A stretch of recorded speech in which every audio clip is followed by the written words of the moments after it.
Hi ladies, welcome to the notes on Hardy-Weinberg equilibrium. These notes are actually going to focus on what if we are not evolving? What if we have a population that is maybe not actually having some allele frequency changes? So the first thing I want to talk about is this idea of equilibrium. When you think about equilibrium, hopefully you think about things being in balance or constant, and that's what we're going to look at for populations. So when we talk about this in terms of populations, we're really talking about genetic equilibrium.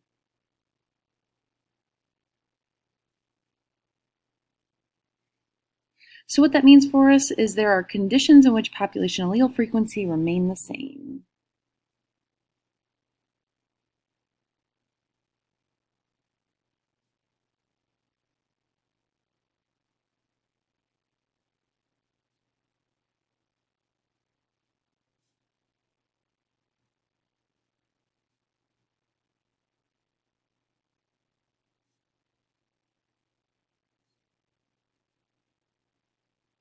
So as I just mentioned, this idea of allele frequencies not changing means that the population then is not evolving.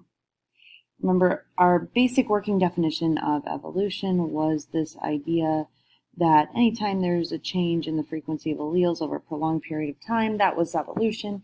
So if it's not changing, then this population is not evolving. So if we take a look at Hardy-Weinberg equilibrium and essentially why we call it Hardy-Weinberg, it goes back to two gentlemen, Hardy and Weinberg, in 1908. So maybe first we have Weinberg here. This little mustache action going. And then we also have Hardy, also wearing some cute glasses.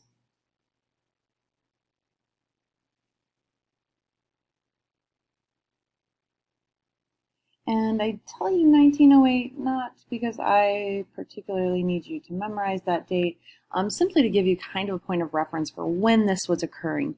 But what's really important about these two gentlemen is that they essentially came up with the same thing on their own. So they independently proposed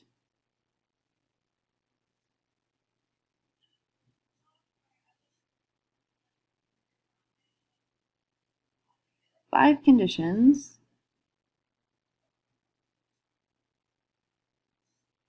for populations to reach genetic equilibrium.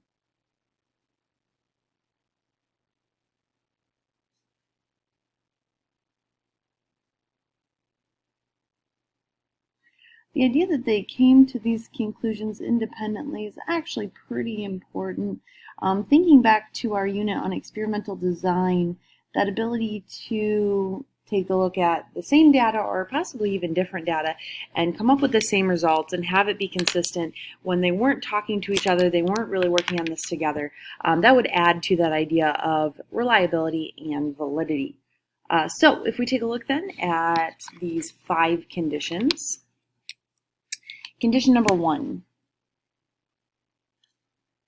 population must be very large.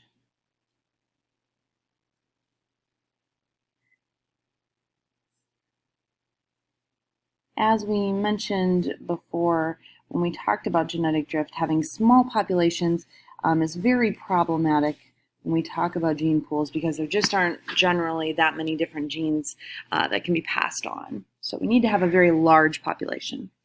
Condition number 2 for equilibrium, there can be no mutations.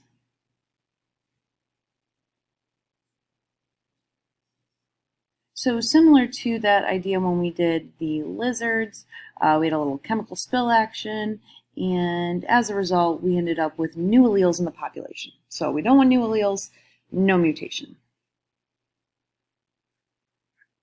Condition number 3 is there must be random mating. This also goes back to that idea of our lazy lizard lab. When we think back to whether you started out as a brown or green lizard, a lot of that had to do with whether or not you ended up being brown or green based on whether you wanted to be, right? There was kind of this sexual selection happening where people wanted to be green. So you were trying to mate with someone in order to be green.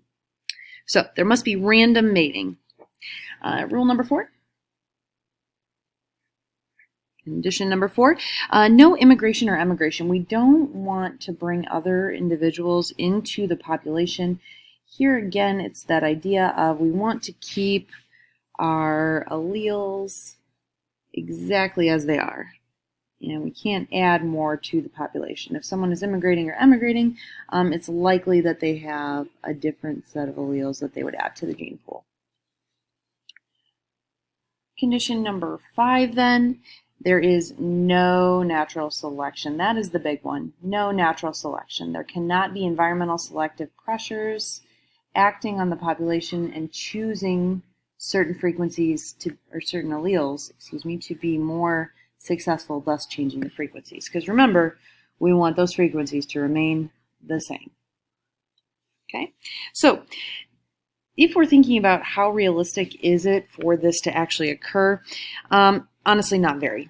These conditions may be met for short periods of time.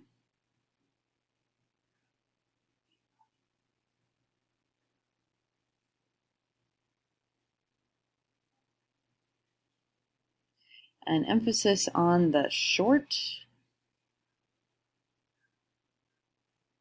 But honestly, this rarely happens.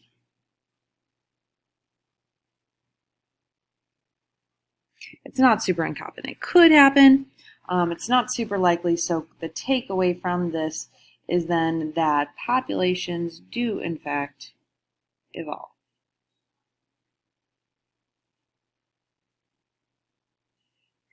So when we're looking at this, this is the sort of thing that when you go on to take AP Bio, you'll spend a bunch of time doing calculations and trying to decide or use these conditions, use a little bit of mathematical calculation to decide if a population is evolving. So that's basically why we have this set of criteria. We need to know, well, what does it look like if it's not evolving? For our purposes, you would simply need to know these 5 conditions. And if I give you a scenario, could you pick out these 5 conditions and then tell me whether or not that population is in equilibrium or evolving?